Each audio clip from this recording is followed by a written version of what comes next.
guys, welcome to the Myo Minute. I am Carmen Woodland. I am your host, and I'm super happy that you're watching this episode. I'm also super happy to be back here live with you in 2020.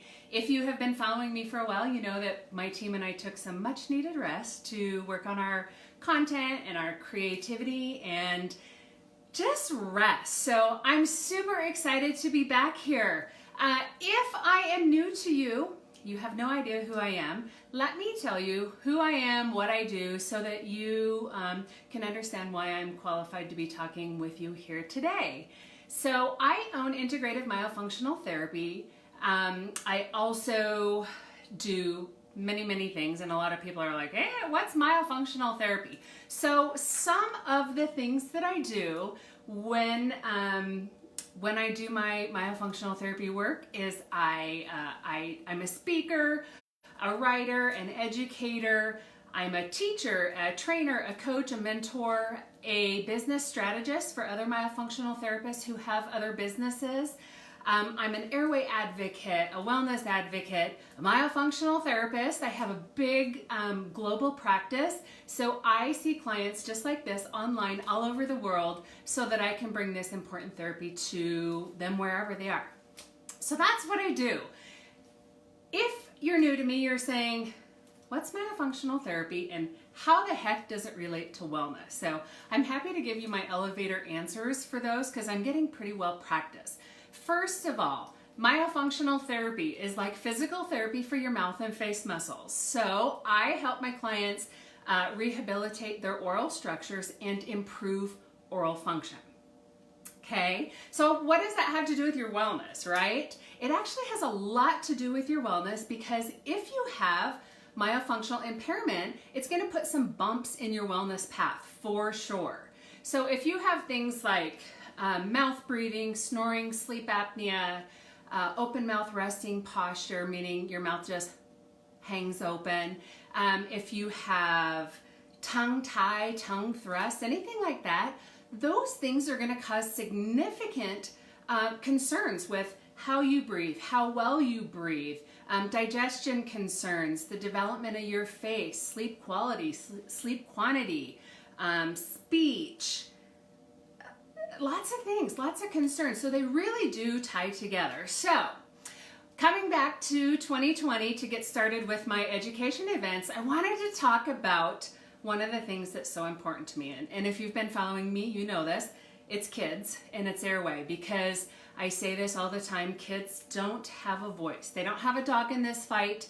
They don't know anything, and very often parents don't either. So, and that's a problem, is because parents have the information that they're given, which sometimes is inaccurate, incomplete. So what are we going to talk about, right? We are going to talk about my new blog that came out this week called Airway Orthodontics, Become an Advocate for Your Child. First, I want to tell you why I wrote this. I wrote this because I continually blindside parents, mamas. And I say mamas because mamas are normally who I talk to. I have parents reach out to me, for one reason or the other, whether it's email, conference call, whatever. And I overwhelm them when I start talking about the concerns of their kid. When we start talking about airway and snoring and mouth breathing and all of these things. And so I can always see them go, what? So I overwhelm them. So that's why I wanted to write this, because really this year, my team and I are so focused on this aspect, on wellness and working with our kiddos who they just don't know. So in this Myo Minute, I'm not going to cover the whole blog. I will make sure that the link is placed below so that you can have that information. But I'm going to answer three things. We're going to talk about what is airway ortho, how to have hard conversations, and then where to find these mythical creatures, right? So airway ortho, anybody who's my age and older, ortho was just, you went through ortho, you got your teeth straight, that was it. That's how I did it. Actually, that's how my kids did it. So we're hoping to change that. Airway ortho, it's the same orthodontist, but these orthodontists now understand and know that a kiddo who has a good airway has a good life. And so these orthodontists, they probably, you know, especially if they've been practicing for some time, they haven't always done it this way. And many of them are embarrassed or ashamed of what they used to do. But again, that's what they knew. But when we know better, we do better. So these orthodontists, they immerse themselves, they get educated. Many of them are in groups and clubs and members in organizations like I am that say they're not going to do certain things. There's certain things they're not going to do. They're not going to pull teeth out of a kid's head. They're not going to just cosmetically straighten the teeth. They're going to look at the child as a whole. So airway orthodontist, if you will, is a newer term, but it's those professionals who, they don't care about the crooked teeth, you guys. What concerns them is why the teeth are crooked. So they're not going to just grab your child and slap some brackets on and start straightening teeth. They're very likely going to make you work with an integrative team. Typically, like myofunctional therapists are on it, ENTs, allergists, speech. There's so many different pieces of the puzzle. I call this the comprehensive health team. Many of these orthodontists, they won't even start working with your child until your child can nasal breathe. And so sometimes that's where I come in. When I do an exam with a child, I can't start working on breathing and tongue posture with a child if they have swollen turbinates, if they have a deviated septum, if they have these gigantic tonsils kissing in the back of their throat. So that's when I help assemble the comprehensive health team. And that's why I say I'm the center of the wellness wheel, because I'm helping parents say, okay, so this is my piece of the puzzle. I've gathered this information, and now I want your kid to see this person, this person, this person, this person. Then we'll get a plan of attack together. So that's, in a nutshell, what airway ortho is. I can tell you that you're not going to find these people everywhere. And in my blog, I list several doctors. These people are forward thinking. They are on top of this. They're the forefront of this industry. They may be teaching it. They have practices. Go to their website. Get information. Immerse yourself and understand this. I can tell you this. I have so many mamas send me emails and they say, hey, I'm thinking of seeing this doctor. Will you look at his website? Not making any judgment on that doctor, you guys. I go look at the website and I see this much information about airway. I see this much information about working with the child as a whole structure.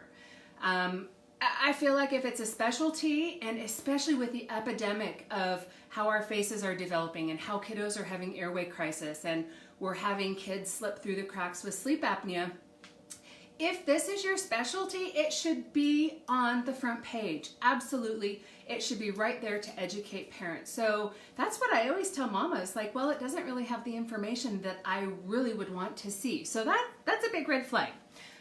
So when I say these people are not on every corner, there's a couple things that I want you to be prepared to do. One, have hard conversations and ask questions, and be willing to travel. I have people who travel across states, as far as 5 states away, to see the right person for the right job. If you've been following me for some time, I preach that all the time, especially when it comes to tongue tie releases.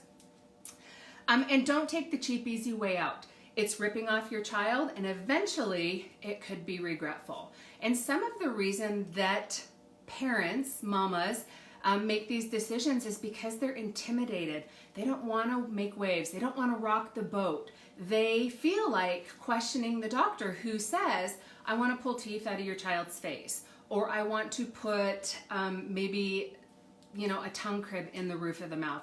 That tongue crib isn't necessary. It's not going to change the habits, and it's also going to prevent me from helping your kid get the correct tongue posture. So that's definitely, a hurdle for me. But that's what I find, and I just really have to get mamas fired up and say, you're interviewing that doctor. Ask questions. Ask what their philosophy is. If you go to my blog and you look at those doctors, go to their website, call them. See if they have a trusted colleague in your area who can help work with your kiddo. So it's just a starting point, more than anything, just to get the information out there so that parents don't feel like it's normal to wait until, or that it's recommended. I guess it is the norm. I don't want you to wait until your kid is 12 and has all their permanent teeth before you start worrying about these changes, okay? So you have to be prepared to have hard conversations.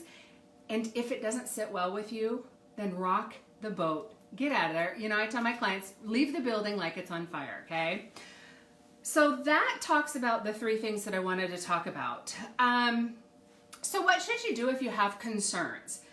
You just have to get started. You've got to find your person. I always say that a myofunctional therapist, whether it's me or somebody else, that's the place to start. But I will tell you this, and I say this because I've been having such a concern with it. If you have an assessment with a myofunctional therapist and your child is a gasping mouth breather and has an open bite and has all of these concerns, and that myofunctional therapist doesn't talk about the plan of changing those or like what's most important, tongue strength isn't most important when I need to get a kid nasal breathing so that they can go to the orthodontist, you know. So that comprehensive health team is going to be so important. So that's why I always say start with your person. When I start with somebody, again, I am the hub of that wheel. I'm not the end all be all. I'm not the only person on the team. I help gather the information and then I send you on your way. And what I mean by send you on your way is to continue working with your list of things to do. So what I mean by that, recently I've had several kiddos that have sleep apnea concerns. They have gigantic tonsils and I give mom a list like, okay, here's what I see. I can't even write your report yet until we know A, B, and C because I have to input myself into the recipe at the right place. So that's why I say I'm the hub. And sometimes it could be 3, 4, 5 months before I start with a kiddo because we're getting these other things taken care of. So, but the best place for you to start if you just have questions or you're not sure is to talk to somebody who can educate you. I do so much education and there's free resources out there for you. At the bottom of any one of my blogs or on my website, you can get free downloads. One of those most popular, most useful downloads is my self-assessment tool. This is 25 of the most important questions that I'm going to ask you when I do an exam with you. This will help wake you up to that. But here's the other thing. Moms, dads, have your kid stand in front of you and tip their head back. And if their teeth are crowded, if their teeth are touching, those are baby teeth, you guys, and those permanent teeth are going to take up more room. So that means your kid's bones aren't developing properly. So if you've got a kiddo who has obvious crowding, well, let's call a spade and do something about it, okay? So get those resources. Now, something that I am doing a little bit more with more intention in 2020 is I'm not going to exchange 20 emails with parents who have questions. I give you 30 minutes of my time to do a free assessment. That gives you the chance to get in front of me. We meet like this face to face so we can talk like humans and we can talk about your kiddo. We can talk about concerns, questions. I make sure that it makes sense for you to pay for a comprehensive exam for your kid. Because the last thing that I want to do is say, your kid's fine after you've given me $100. Okay, so I don't want that to happen. That's what that's for. But I'm pushing parents, give me the opportunity to educate you, and that's going to require you for making your kid a priority to make that appointment, okay? 30 minutes, we talk about what your concerns are. I interview you just as much as you interview me. If you've been following me for any amount of time, you know that I don't work with everybody because I feel like we all have to be a personality match. And if I want your kid to get better than you want your kid to get better, then that's not going to work for me. So that's what I want you to do, is make that appointment instead of sending a bunch of emails. Okay, that's not saying you can't reach out to me. I'm just saying I'm not going to send so many. Okay. And then last, so we do lives. I do blogs every week. You can find me on Instagram at The Tongue Trainer. I have a YouTube channel. I have the Myofunctional Therapy and Tongue Tie Support Group. Anywhere that they're talking about myofunctional therapy, you can find me there. So I'm going to let you get out of here. Have a beautiful day. I will see you in the next episode of the Myo Minute. Bye for now.